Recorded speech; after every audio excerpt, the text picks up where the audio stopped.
Journey Home, Chapter 18. The day was hot, more like July than mid-May, and the terrain was marshy. Peter had drawn sediment duty, and he was slogging along the bank, muddy pants chafing his shins, when Jade came up beside him, reached up to unpin her hair, and handed him 2 clips. "Roll up your cuffs," clipped them. "Oh, thanks, but—" Peter nodded towards the falling tangle of her hair, already sticking to her neck. She shrugged and snapped off a stem from the shad bush beside her. She broke it in 2, twisted her hair up into a mound, and speared it through with the twigs. Then she sauntered away to a stand of willows and disappeared into them, waving away mosquitoes. Peter picked up a fresh sample kit and climbed down the bank to where Samuel was jarring water. Samuel straightened up and made a stabbing motion to his heart. "Right." "What?" Peter asked. "Kindness. Her hair clips." He raised a glance back to Jade, kneeling in the reeds. "It's like her secret weapon. I still get ambushed." "Secret weapon? I mean, you don't see it coming. Surprise attack. Or maybe that's just me. Maybe the way I grew up, I never expect it. But you'll be hurting about something or needing something, and she'll say or do this kind thing, and it just slays you." Peter nodded and unzipped the kit. "Secret weapon. I get it. Except it heals instead of hurts." Samuel stabbed a thumb at his heart again, smiling this time, and then bent to his work. Later, when Jade, and Samuel were sterilizing the day's equipment at the camp table, Peter sat at the bank with his bare feet in the cool water. Holding Jade's clips, he thought again about Samuel's comment that her kindness was like a secret weapon. Samuel had only meant the stealth of it, not the weapon part. But the strange thing was, lately, whenever anyone had done something kind for him, offering him a home or suggesting his grandfather might move in, he had felt wounded, or at least felt at risk that a wound might be coming. Which wasn't fair, he knew that. Vola hadn't been trying to hurt him. Jade certainly hadn't when she'd given him those clips. She'd just been generous self. It suddenly occurred to him that he hadn't even thanked her. Ashamed, Peter put his boots on again and walked back upstream to where he'd seen a camphor tree. With his jackknife, he hacked off a pencil-thick stem. He cut 2 6-inch lengths, stripped the bark from them, and then whittled the wood smooth, taking care to round the ends. He found Jade on the bank near where Samuel was, knee-deep in the river. Both of them were frowning down at a rock. Jade waved and Peter walked over to join her. "Thank you for the clips today." He held out his gift. "Here, for your hair." "They're beautiful. Thank you." Jade pulled the twigs out of her bun and then refastened it with the polish sticks, smiling. Peter felt forgiven. "They're camphor wood," he added. "It's what mothballs are made of, so they'll keep the mosquitoes away, too." Suddenly, Jade pointed at something in the water, and Samuel lunged. "What are you doing?" "Couple of bog turtles here," Samuel grunted. "Too fast for me." "They're endangered," Jade explained. "We thought if we could catch one, we could draw a blood specimen, see how they're faring. But they're skittish. We can't get near." "Well, I know how to catch one," Peter offered. "Be right back." A few yards into the scrub, he located a young black cherry and sawed off a slim branch with his jackknife. He snapped off the side shoots until he had a bare Y on a 6-foot length. He bent the 2 arms of the Y until they met and then wove them back around into a ring about a foot across. Then he stripped off a bunch of slender new shoots from the base of the tree. These he wove across the ring until he had a rough net. He brought it over. Jade broke into a grin and waded out with the net. A minute later, when Samuel pointed, he dipped the net and scooped up a turtle. She flipped it belly up and talked to it in a soothing voice while Samuel pulled out a hypodermic needle and drew a vial of blood. Then Jade set the turtle back into the river, feet pinwheeling with a little farewell pat to its shell. She straightened up and bowed her head at Peter. Peter had to hide a little smile of pride. It was nothing. In the spring, wild cherry branches are really pliable. Samuel went up to the camp table to file the specimen. Jade sat on the bank and patted a space beside her for Peter to sit. "You know a lot about trees," she observed. Peter leaned back on his elbows. "Trees are amazing. You know they communicate with each other." "Really? Like humans?" "Better, actually." "Better? How?"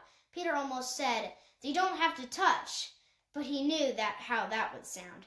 "It's better because they don't have to do it directly, tree to tree. That's slow and inefficient. With trees, it's more like a chemical telepathy." Samuel came down and sat on Peter's other side. "Chemical telepathy?" He raised an eyebrow. "Really, like in the savannah, when giraffes start eating an acacia tree, the tree sends out a message underground through fungus threads. Sometimes fungi are a mile long, and all the acacia trees in the neighborhood shoot out a bitter chemical into their leaves, so the giraffes leave them alone. Or if a tree is in distress, it sends out a message, 'Hey, I need help here,' and the other trees send over some sugar or whatever it needs." "That's amazing." Jade tipped her head back, gazing at the leafy canopy. "A whole community above us, talking to each other underneath us, in a language we can't hear. I think humans would evolve to do if we could. If I were a tree, I could just think, 'Hey, I need help,' and anyone in the area would get the message and send whatever I need." Samuel pointed to the net at Peter's feet. "How do you know how to make that? And do you think and do that thing with the birches and know about camphor repelling bugs?" "Oh, those things I learned from Peter never knew how to refer to Vola. Guardian? Friend? Not family, but pretty close to it? Too close? This person I've been staying with." Jade cocked her head. "You don't live with your family?" Peter suddenly felt trapped. Samuel on one side of him, Jade on the other. Here in the space between this couple who loved each other, he didn't feel safe. He got up. He made a show of resting the net against a tree before he answered. "Well, my parents are both gone. And my grandfather, he's not able." Jade got to her feet. "What do you mean, your parents are gone?" she asked. Her voice was low and soft, the way it had been when she was soothing the turtle.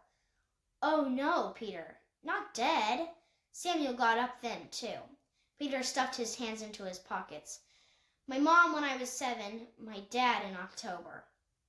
He turned his gaze to the forest across the river, because he knew that the expression that would be on both of their faces, every person he'd told at his new school had worn it, every time, and he hated that expression, a mixture of horror and sorrow that made him remember that what had happened was awful and sad, and he didn't need to be reminded of that.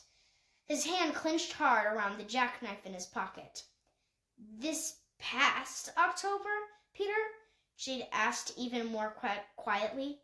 "Just a few months ago?" He nodded, but still didn't look at her. "He was in the war. People die in wars." He pulled his jackknife from his pocket, rolled it across his palm. "I could cut some twine, make a real net. I bet there are fish for dinner." "You're shaking," Samuel said. Peter looked down at the jackknife. It was trembling. Or no, it was his hand trembling. His arm. Actually, his whole body, his legs, everything seemed to be vibrating, as if a new, dangerous current were passing through him. Jade took a step closer. "I think you're saying, 'Hey, I need help here.'" Peter looked up sharply to see if she was messing with him. Jade gave him an encouraging smile. She wasn't messing with him, and then she opened her arms just as if that was a reasonable thing to do. Time stopped. The last person who had hugged Peter had been his father, a year ago. That last day at the mill, right after Peter had let PAX go, and he'd gone back down the hill to say goodbye. A week later, when he'd made it back to Vola's and asked if he could live with her, and had said the words, It will be without my fox, she had tried. He knocked her arms away. His grandfather never attempted, not even when they'd gotten the news that Peter's dad had died. It seemed as if the old man's shoulders were rusted and his arms couldn't rise into an embrace. Peter realized he wasn't breathing. His throat seemed to have swollen shut. He dragged in air, nostrils flared wide, and the air helped, but it didn't stop the shaking. "I'll get that twine," he said, and even his voice was shaking. He stuffed the jackknife back into his pocket and started for the gearbox. He really meant to go there, but halfway there, his legs disobeyed. Peter turned back. He crossed the distance between him and the couple who loved each other. He felt their arms wrap him into the space between them. And that was all right, because probably it made them feel better. And besides, he would leave them after the project at the mill to go live alone. And really, how much damage could be done in a few weeks? For another moment, he shook inside that space where they held him. And then he didn't shake.